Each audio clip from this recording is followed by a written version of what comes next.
Oke guys, apa kabar? Alhamdulillah. Gimana pun penderitaan kita saat ini, kalau dibandingkan dengan saudara-saudara kita di Gaza, kayaknya nggak ada apa-apanya ya.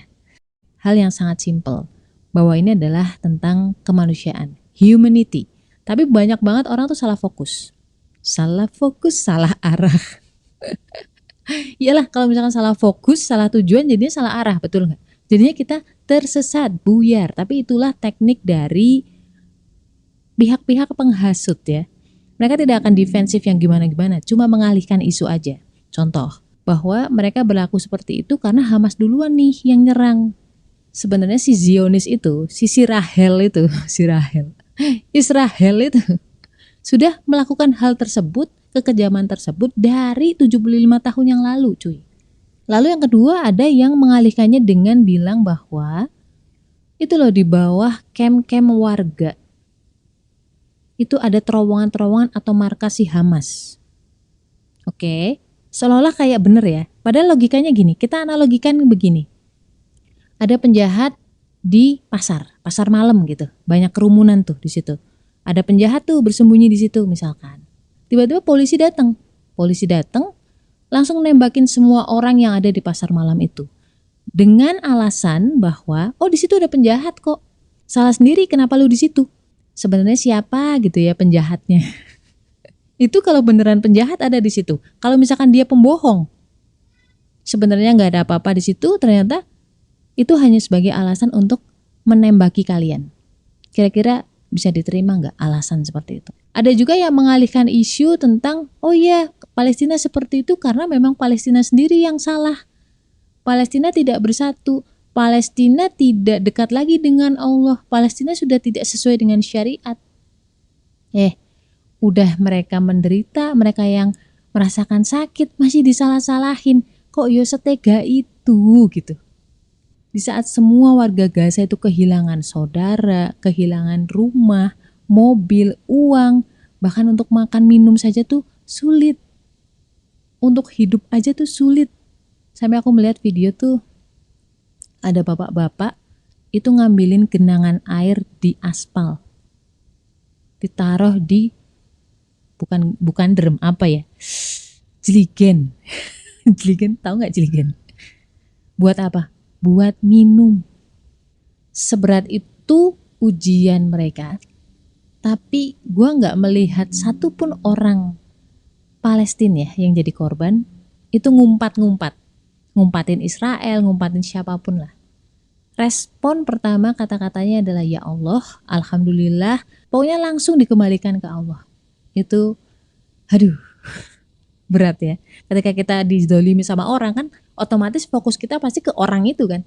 Pengen nyerang balik orang itu kan, itu udah fitrah manusia. Tapi mereka enggak. Mostly yang mereka keluarkan kata-katanya adalah kalimat dzikir, tahmid, tauhid. Dan ini yang membuat gelombang mu'alaf di dunia itu semakin besar. Karena kok bisa ya orang sudah segitu kepepetnya, segitu menderitanya, mereka masih tetap berterima kasih sama Tuhannya. Gue tuh pengantarnya jadi panjang banget ya cuy. Ini sebenarnya gue pengen menjawab salah satu pertanyaan dari anonim di komentar First Story. Kak, gimana caranya ngadepin atasan yang sering mengkritik kita di depan semua orang? Grup kantor, di depan rekan kerja yang lain. Sebetulnya aku nggak masalah kalau diberi kritik, tapi nggak di depan semua orang. Aku sering banget down karena hal ini. Apa emang akunya yang terlalu sensi ya? Mohon sarannya dong kak, biar aku tetap tahan dan sabar. Terima kasih. Jadi di sini yang perlu lu highlight adalah lu punya keinginan untuk bersabar. Lu punya keinginan untuk bertahan, oke? Assalamualaikum. Gimana kabar lo? Alhamdulillah. Apakah lo lagi ngerasa kesepian? Atau sendirian? Kenalin, gue Ria Marliana, teman healing lo di podcast Self Healing. Di sini kita bakal ngobrol bagaimana sih belajar berdamai dengan luka, tentu aja atas izin Allah Subhanahu wa taala. Semoga Allah sembuhkan lukamu, ringankan bebanmu dan kuatkan hatimu.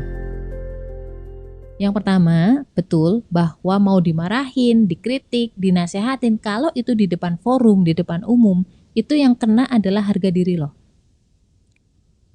Kan sesuai dengan hadis Nabi ya, bahwa memberi nasihat aja itu tidak boleh di muka umum. Karena apa? Risiko yang kena egonya, rasa malunya. Sehingga bukannya membangun, malah jadi demotivasi atau destruktif. Nah, untung kamu nggak dendam. Coba kalau ada orang-orang yang dendam itu gimana? Kan lebih bahaya lagi. Bukannya fokus untuk menyelesaikan masalah kerjaan, malah nanti perang dingin atau perang saudara atau apa? Perang politik, drama kantor. Nah, sekarang pertanyaannya, kenapa sih bos lo itu ngomong di depan umum untuk masalah kritisasi ngomong apa sih? Pokoknya gini, kenapa sih bos lo sampai mengkritik lo di depan umum? Ayo, ngelihat kamu golongan darah itu, lu adalah orang yang pintar mendebat atau membalikan lawan bicara, apa sih? Membalikan argumen. Dan sepertinya bos lo itu tidak mau kalau misalkan ada pertentangan atau ada bantahan atau ada debat gitu. Why? Bisa jadi bos lo memang tidak pandai debat. Makanya dia menggunakan powernya dia sebagai pimpinan lo dengan cara mengkritik lo di depan banyak orang agar semakin memperjelas bahwa ini lo gue gue bos lo. Kenapa lu ngebantah gue? Lu nggak akan berani kan ngebantah gue di depan umum karena apa? Gue di situ terlihat seperti ya gue pimpinan lo, lu nggak boleh ngebantah. Dan di posisi seperti ini lo jadi serba salah. Kalau lu ngebantah, lu terlihat salah, makin terlihat salah, bener nggak? Lu makin terlihat defensif. Kalau misalkan nggak ngebantah, seolah-olah yang dituduhkan atau yang dikritik bos lo itu adalah kebenaran. Padahal mungkin itu hanya point of view dia aja. Analoginya gini deh, kalau misalkan ngomongin tentang Gaza gitu ya. Dulu itu Israel atau Zionis gue sebutnya, itu kan selalu mengkambing hitamkan, selalu menuduh-nuduh, nge-share jelek-jelekin lah, jelek-jelekin warga Palestina, kasar, brutal, suka kekerasan dan kawan-kawan lah, ya kan? Kalau misalkan saat itu penduduk Palestina itu menyerang balik orang Israel, yang terlihat salah itu siapa? Warga Palestina. Dan itu udah terjadi. Dunia mengira bahwa memang Israel lah yang terzolimi. Karena sebelumnya si Israel ini udah menghasut duluan. Tapi begitu zaman sekarang dibuktikan dengan mata kepala kita, dengan banyaknya jurnalisme warga dari orang-orang di Palestina sana, di jalur Gaza, baru ketahuan, oh ternyata yang jahat itu si Israelnya. Jadi kalau saran gue, ngadepin bos lo itu lo harus tahu posisi lo itu saat ini seperti apa. Jangan sampai ketika lo defense, lo ngebantah, lo melawan, itu malah justru akan berbalik. Ada saatnya kita harus sabar dulu. Gue gak nyamain Israel sama bos lo loh, enggak. Cuman case-nya itu adalah dimana posisi kita itu bisa menjadi bumerang kalau misalkan kita mau membela diri. Kalau saran gue adalah ketika lagi dikritik, diapain, ucapin yang sederhana aja. Lu bisa diem aja, lu bisa bilang terima kasih, lu bisa bilang oke, baik. Biarin aja biar dia tuh, bos lu tuh merasa tenang, merasa bahwa masukannya ke lo udah oke, dia di atas awan dulu. Kamu jangan kebawa permainan itu. Artinya lu jadi merasa down, lu jadi merasa demotivasi, jangan. Lah gimana caranya biar lo tetap bisa bertahan dan bersabar? Yang pertama adalah segala sesuatu itu terjadi atas izin Allah. Yang kedua, ketika Allah mengizinkan sesuatu itu terjadi dan itu tidak nyaman buat kita, berarti ada hadiah Allah, hadiah tambahan rizki atau tambahan kebahagiaan. Itu pasti.